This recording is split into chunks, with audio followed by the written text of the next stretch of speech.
स्वागत है आप सभी का आपके अपने YouTube channel SSC GK classes में। आज मैं उपस्थित हूँ आप सभी के लिए प्रैक्टिस सेट नंबर 36 लेकर के, जिसमें 20 क्वेश्चन होंगे और सभी क्वेश्चन 11 जनवरी 2023 शिफ्ट 3 के क्वेश्चन होंगे। तो आप सभी इस वीडियो के अंत तक बने रहें। यदि आप इस चैनल पर नए हैं तो चैनल को सब्सक्राइब करें, बेल आइकन को दबाएं ताकि इसी तरह के वीडियो हम आप सभी के लिए लेकर के आते रहें। चलिए बढ़ते हैं क्वेश्चन की तरफ। क्वेश्चन नंबर एक है कि त्रिशूरपुरम उत्सव निम्नलिखित में से किस राज्य में मनाया जाता है? तो इसका राइट आंसर आपका ऑप्शन नंबर बी, केरल में मनाया जाता है। अगर हम बात करें तो ये त्रिशूर नामक जिला है, त्रिशूर जिला है केरल का, उसी जिले में ये मनाया जाता है। और ये जो उत्सव है ये भगवान शिव को समर्पित है। भगवान शिव को समर्पित किया गया है। वही अगर हम बात करें आंध्र प्रदेश का सबसे प्रमुख उत्सव की बात करें तो पोंगल जो है वहाँ का सबसे प्रमुख उत्सव है। पोंगल या इसी को जो है यानी मकर संक्रांति को ही वहाँ पे आंध्र प्रदेश में पोंगल कहा जाता है ना। मकर संक्रांति,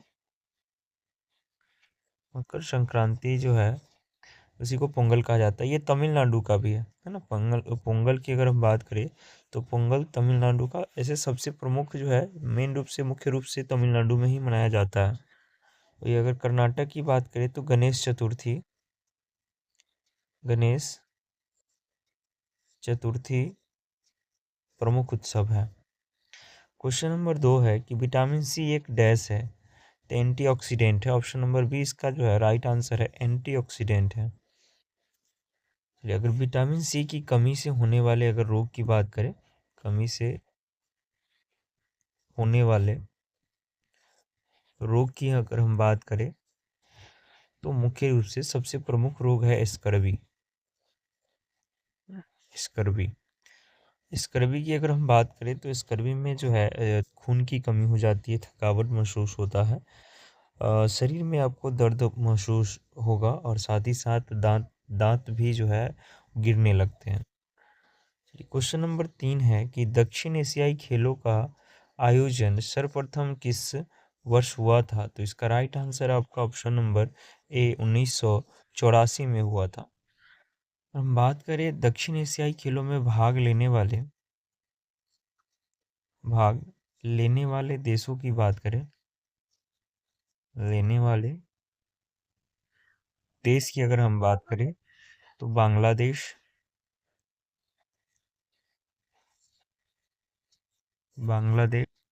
भूटान, मालदीव, नेपाल, पाकिस्तान,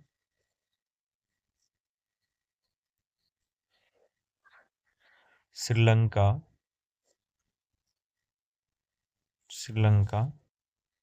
और भारत जो है मुख्य रूप से एशियाई खेलों में भाग लेने वाले देश हैं। क्वेश्चन नंबर 4 है कि अगस्त 2022 में की गई घोषणा के अनुसार अंतर्राष्ट्रीय मुद्रा कोष IMF में भारत के लिए कार्यकारी निदेशक के पद पर किसे नियुक्त किया गया है? तो इसका राइट आंसर है option number A, Krishnamurthy Subramanyam को। और वर्तमान में भी यही हैं। वही अगर हम बात करें अंतर्राष्ट्रीय यानी विश्व स्तर पर तो विश्व स्तर की हम बात करें तो इसके जो निदेशक और प्रबंधन की हम बात करते हैं, निदेशक और प्रबंधन की अगर हम बात करें तो वर्तमान में जो है वो क्रिस्टालिना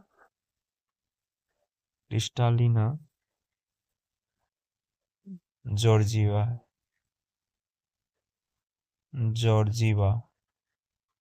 है।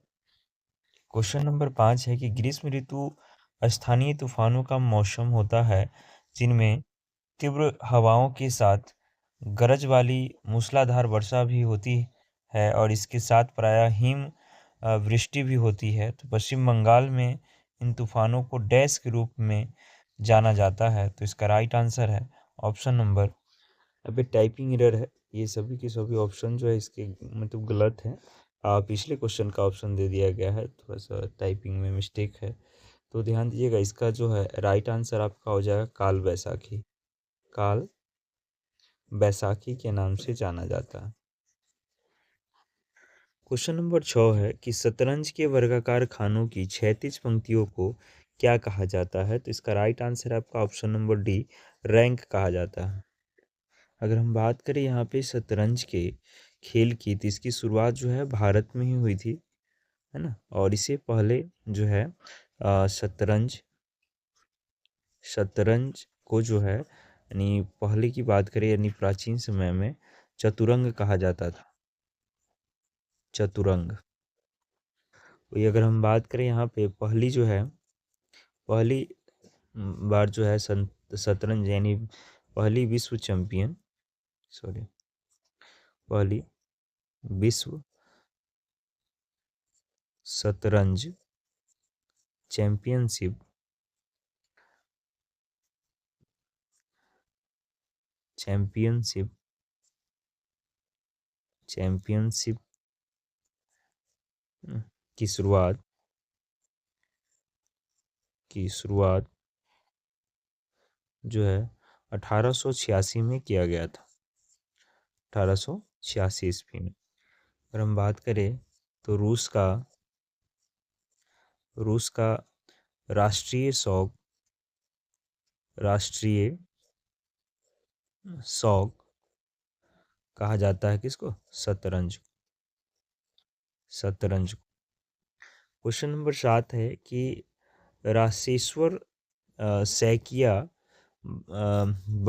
बयान डैश नृत्य से संबंधित है? तो इसका राइट आंसर है ऑप्शन नंबर ए यानी सत्रिया से संबंधित है। अगर हम बात करें यहाँ पे सत्रिया की, तो सत्रिया जो है असम का शास्त्रीय नृत्य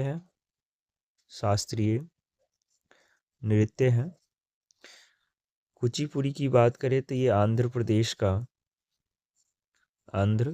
प्रदेश का शास्त्रीय नृत्य है। ओडिसी की बात करें तो ये ओडिशा का शास्त्रीय नृत्य है। वही भरतनाट्यम की बात करें तो ये तमिलनाडु का शास्त्रीय नृत्य है। क्वेश्चन नंबर 8 है कि भारत में कौन सा गैर पारंपरिक ऊर्जा स्रोत उपलब्ध है? तो इसका राइट आंसर है ऑप्शन नंबर ए, ज्वारीय पवन और सौर ऊर्जा, है ना। ज्वारीय पवन और सौर ऊर्जा जो है गैर पारंपरिक ऊर्जा स्रोत के अंतर्गत आते हैं। क्वेश्चन नंबर 9 है कि भारत में सूचना प्रौद्योगिकी उद्योग का प्रमुख केंद्र निम्न में से किसे माना जाता है? तो इसका राइट आंसर है ऑप्शन नंबर, तो ये जो ऑप्शन है ये गलत है। फिर से ये टाइपिंग एरर थोड़ा कुछ ज़्यादा ही इसमें इसको वीडियो में जो है टाइपिंग एरर है। इसका राइट आंसर हो जाएगा आपका बेंगलुरु। ठीक है, बेंगलुरु जो है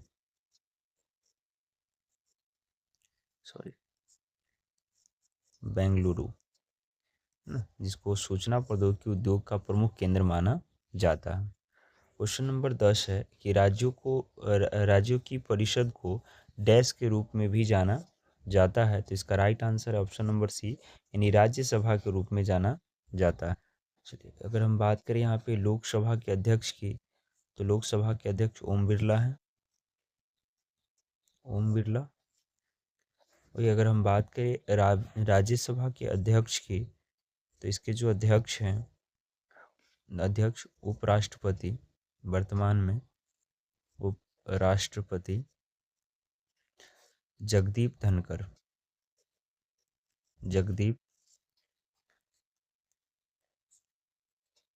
धनखड़ जो है वे राज्यसभा के अध्यक्ष हैं।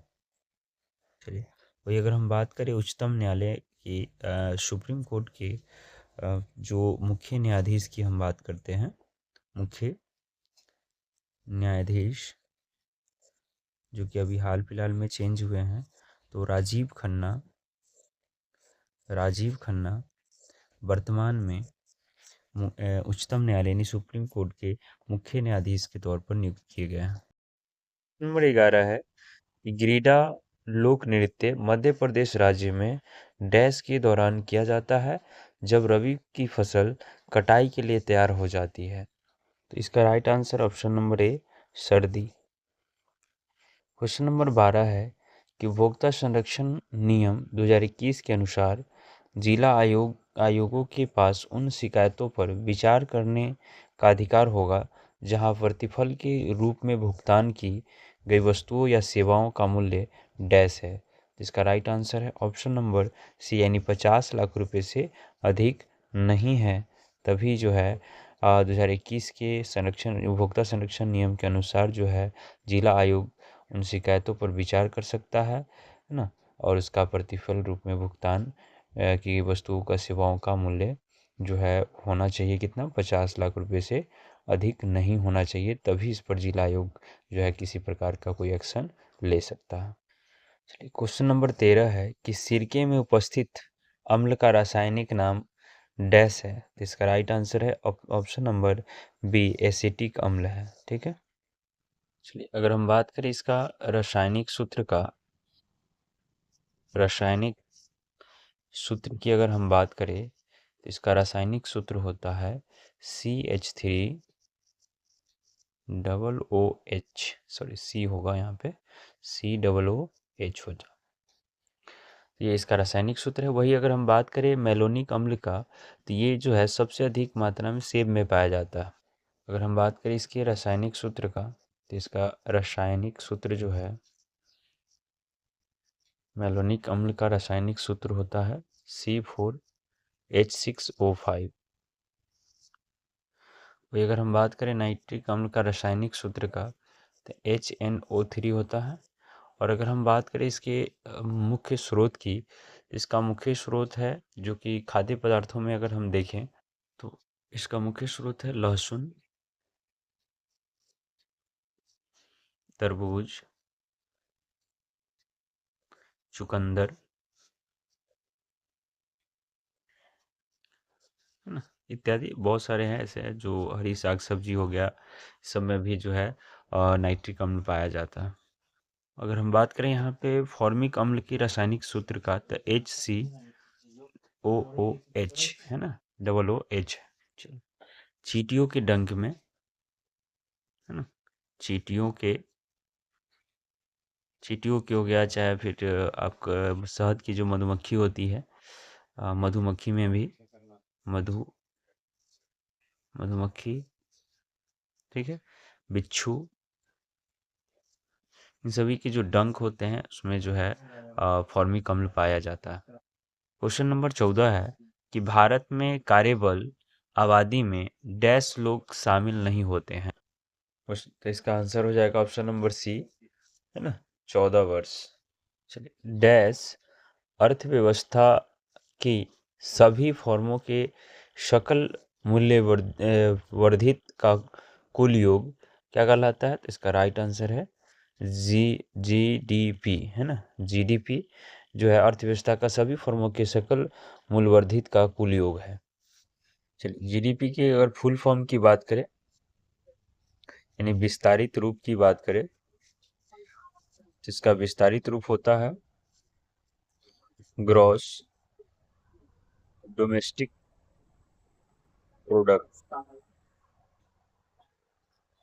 वही अगर हम बात करें तो GDP का जो सबसे पहला आधिकारिक अनुमान जो है वो 1956 में लगाया गया था, 1956 ईस्वी में। और ये जो अनुमान है वो CSO द्वारा लगाया गया था, यानी सेंट्रल स्टैटिक्स ऑर्गेनाइजेशन द्वारा जो है ये लगाया गया था। क्वेश्चन नंबर 16 है कि भारतीय संविधान में कितने मौलिक कर्तव्यों का उल्लेख किया गया है मई 2022 के अनुसार? तो इसका right answer option number C, 11 मौलिक कर्तव्यों का जो है वर्णन किया गया, उल्लेख किया गया। अगर हम बात करें तो इसका जो पहला मौलिक कर्तव्य है वो है संविधान, राष्ट्रगान और अपने देश के झंडे का सम्मान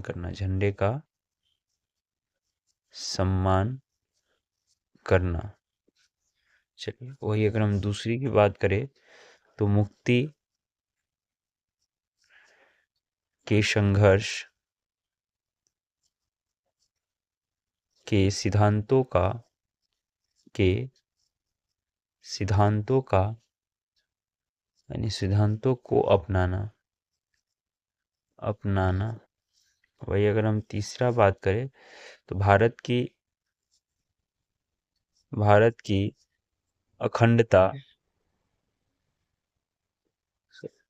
अखंडता और संप्रभुता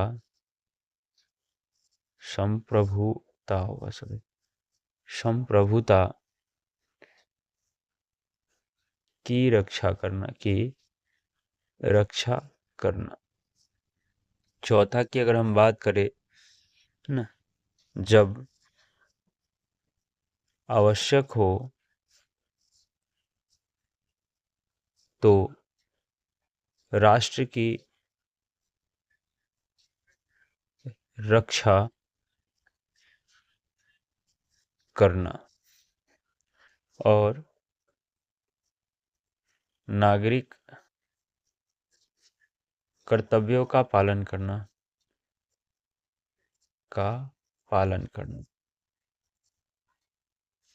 वही अगर हम बात करें पांचवा की, हाँ, तो भाईचारे की भावना का विकास करना। वही छठा की अगर हम बात करें तो जो हमारे देश की विविध संस्कृति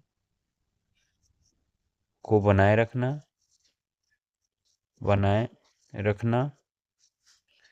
वही अगर हम सातवां की बात करें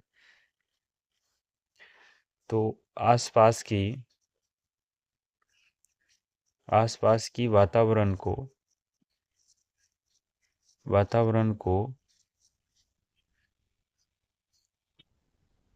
प्राकृतिक रखना। इसमें कोई छेड़छाड़ नहीं होना चाहिए। चलिए, वही अगर हम आठवां की बात करें तो वैज्ञानिक मानसिकता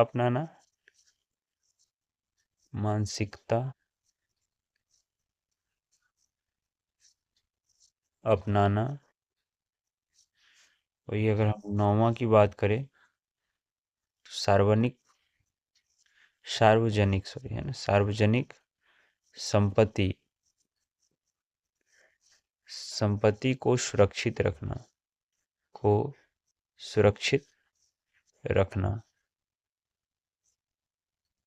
10 नंबर की बात करें तो श्रेष्ठता का लक्ष्य और 11 की हम बात करें तो जो 6 वर्ष से 14 वर्ष के जो बच्चे हैं, वर्ष के बच्चों को स्कूल स्कूल भेजना या दाखिला कराना, स्कूल में दाखिला कराना। ये सभी जो है 11 मौलिक कर्तव्य है। क्वेश्चन नंबर 17 है कि निम्नलिखित में कौन बांग्लादेश के ग्रामीण बैंक के संस्थापक है? इसका right answer option number C, Mohammad Yunus.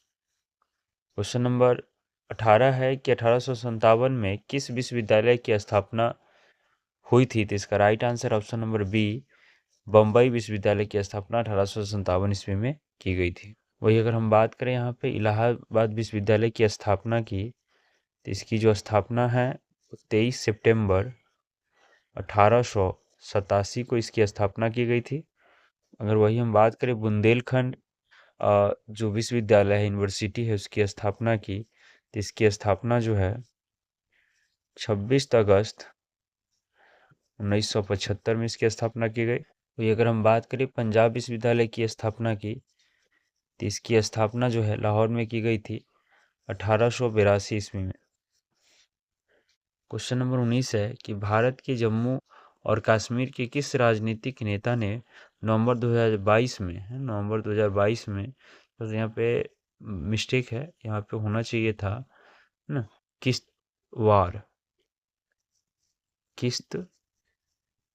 Kishtwar Doda belt 3 दिवसीय है ना, 3 दिवसीय यात्रा शुरू की गई थी? तो इसका right answer option number D, Ghulam Nabi Azad के द्वारा जो है शुरू किया गया था। क्वेश्चन नंबर 20 है और ये लास्ट क्वेश्चन है इस वीडियो का। क्वेश्चन है कि निम्नलिखित में से शुंग वंश की स्थापना किसने की थी? तो इसका राइट आंसर ऑप्शन नंबर ए है, पुष्यमित्र शुंग ने किया था। चलिए, और इसकी स्थापना की हम बात करें तो इसकी जो स्थापना है वो 185 ईसा पूर्व में हुआ था। 185 ईसा पूर्व में इसकी स्थापना जो है पुष्यमित्र शुंग द्वारा जो है किया गया था। उम्मीद करते हैं कि वीडियो आप सभी को काफ़ी पसंद आया हो, तो वीडियो को लाइक करें, शेयर करें, चैनल को सब्सक्राइब करें, बेल आइकन को दबाएं ताकि इसी तरह की वीडियो हम आप सभी के लिए लेकर के आते रहें। मिलते हैं नेक्स्ट वीडियो में, तब तक के लिए धन्यवाद।